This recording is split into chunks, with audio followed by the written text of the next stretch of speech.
नमस्कार, मी योगेश. कमनूर येथे निवडणुकीची रणधुमाळ सुरू आहे. सध्या या ठिकाणी काही 2-3 आघाड्या असायच्या, पण यावेळी चौथी आघाडी युवा क्रांती आघाडी आली आहे. युवा क्रांती आघाडीचे प्रमुख युवराज पाटील आपल्यासोबत आहेत. गेली 25 वर्ष राजकारणात सक्रिय असणारे व सामाजिक कार्यातून आपला वेगळा ठसा उमटवलेले युवराज पाटील यांच्याशी आपण या संदर्भात बातचीत करणार आहोत. नमस्कार सर. नमस्ते सर, सध्या आपण आपण एक नवीन आघाडी यावेळी स्थापन केला. ती आघाडी काढण्याचा हेतू काय नेमका आणि का तुम्हाला आघाडी काढावी लागली? गेल्या काही वर्षामध्ये कबनूर ग्रामपंचायतीचा जर कारभार बघितला तर सत्तेतून पैसा आणि पैशातून सत्ता या समीकरणामुळे ग्रामपंचायतीमध्ये निवडून जाणारे काही सदस्य स्वतः कॉन्ट्रॅक्ट्स घेणे, आपली बेजबाबदार बेकायदेशीर कामकाज करणे, अशा कामामुळे त्यांचं विकास कामाकडे संपूर्णतः दुर्लक्ष झालं होतं आणि विकास सोडून ते वेगळ्या मार्गाने ग्रामपंचायत नेतील अशी ग्रामस्थांना भीती व्यक्त होती. पण 5 वर्षांमध्ये त्यांनी काही आपला हा स्वभाव सोडला नाही. त्यामुळे येणाऱ्या निवडणुकीमध्ये या सर्व सदस्यांना घरी बसवावं असं ग्रामस्थांना वाटत होतं आणि त्यामध्ये आम्ही स्वच्छ, पारदर्शी आणि सुशिक्षित लोकांना कुठं तर संधी मिळावी आणि त्या पंचायतीचा कारभार सुधारावा या हेतून या युवा क्रांती आघाडीची आम्ही स्थापना केली. सध्या तुम्ही 1 ते 5 या वॉर्डामध्ये तुमचे उमेदवार उभे केलात. त्या उमेदवाराचा अजेंडा काय आहे नेमका?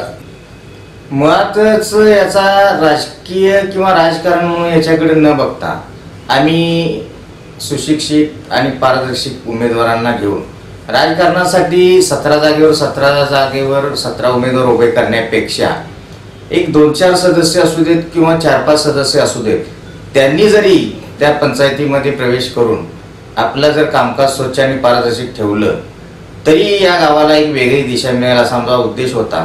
त्यामुळे राजकारणाच्या पलीकडे जाऊन विकास कामाचा दृष्टिकोन ठेवून आम्ही त्यांना मोजक्याच लोकांना संधी दिली आणि त्यांना घेऊनच आम्ही ही निवडणूक लढवतो. तुमच्या घरातील मिसेस ग्राम सदस्य होत्या, त्यावेळी याबद्दल आवाज का उठवला नाही? त्या काळामध्ये अशा प्रकारचं राजकारण होतच नव्हतं. त्या काळामध्ये नेत्यांचा शब्द असू दे, नेत्यांनी दिलेला आदेश असू दे, तो मानून आणि नेत्यांनी लोकांना दिलेला शब्द हा पूर्ण करण्याची जबाबदारी त्यावेळेला ग्रामपंचायत सदस्य म्हणून पाळत होते. पण आत्ताच्या या गेल्या पंचवार्षिकमध्ये नेत्यांच्या शब्दाला किंमत न देता काही ग्रामपंचायत सदस्य हे स्वतःचा एकेकोरपणा चालवत होते आणि मनमानी कारभार करत होते. त्यामुळे नेतेही काही अंशी त्यांना कंटाळत आहेत.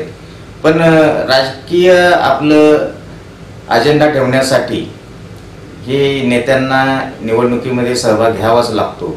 त्या अनुषंगानं परत ती वेळ येऊ नये म्हणून आम्ही आता यावेळेला हा आवाज उठवला.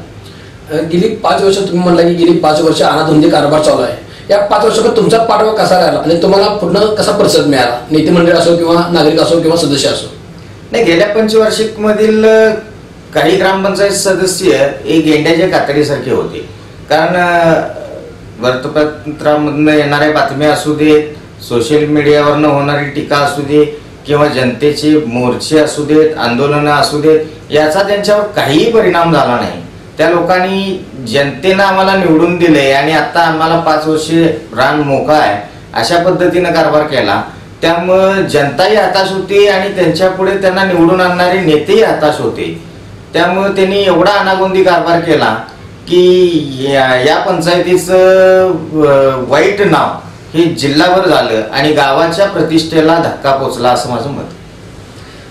तुमच्या युवक क्रांती आघाडीला महाराष्ट्र क्रांती सेनेचे यशवंतराव पाटील यांचं मार्गदर्शन लागलं, त्यांचं तुम्हाला कसं सहकार्य लागणार आहे? नाही, आदरणीय सूर्यदादा पाटील हे महाराष्ट्र क्रांती सेनेचे प्रमुख आहेत. या गावामध्ये सर्वसामान्यांना न्याय देण्यासाठी पाठबळ उभा करण्याची गरज होती आणि पक्ष पातळीवर न जाता सर्वसमावेशक चेहरा घेऊन पुढे जाण्याची आवश्यकता असताना स्वच्छ पारदर्शक उमेदवारांना त्यांच्यासारखा एक खंबीर नेतृत्व हवं होतं. त्यासाठी म्हणून आम्ही त्यांना विनंती केली आणि त्यांनी आम्हाला पाठबळ दिलं आणि त्यांचंही या माध्यमातून या ठिकाणी कबनूरच्या राजकारणामध्ये प्रवेश हा झालेला आहे आणि ते निश्चितपणे चांगल्या प्रकारे आमच्या उमेदवारांच्या खंबीरपणे पाठीशी. धन्यवाद सर. निश्चितच सर्वपक्षीय उमेदवार एका ठिकाणी येऊन यावेळी नवीन आघाडी उभी केली आहे. निश्चितच येणाऱ्या काळामध्ये ही आघाडी या कमनूरचा काय पडकल असं मत युवराज पाटील सरांनी व्यक्त केलं आहे.